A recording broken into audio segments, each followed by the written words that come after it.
Ano ba yan? At sa ibang balita naman. Ako, ito na. Ito yung ano. Ito na yata.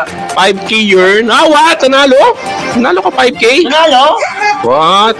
Thank you, Sky. Congrats. Thank you, Sky.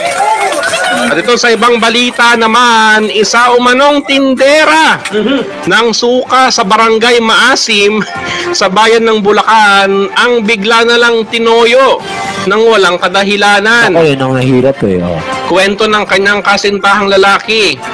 Mapayapa sila umanong natutulog ng kanyang tinderang iniirog sa kanilang silid nang bigla siya umano nitong sampalin. Nako, Napadauslos tuloy ang lalaki at lumipad hanggang Sarangani.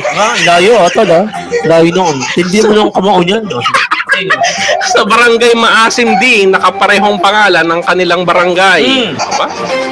Tila na naginip raw ang kanyang kasintahan na siya raw ay may kalaguyong babae. Ah, okay. Yun ako, delikado eh. Oh. At nakitang sinesendan ng mga mensahe sa chat ng mga kataga. That was so hot. Oh, yan na. You miss my body at smoke then... Bawal kasi sa kumo eh. Bawal. Kung hindi lang, Gian eh. Sige, continue. Umabot pa nga raw sa eksenang kapusukan ang pangangaliwa ng lalaki sa panaginip kuno. Oh, ayun na. Dahil napunta pa umano ang palitan ng usapan nila ng kalaguyo kuno sa I'll touch myself na lang message. Oh, ayun ang sinasabi ko eh. Oh. Continue. Kaya ganun na lamang ang lakas ng sampal sa kanya ng iniirog.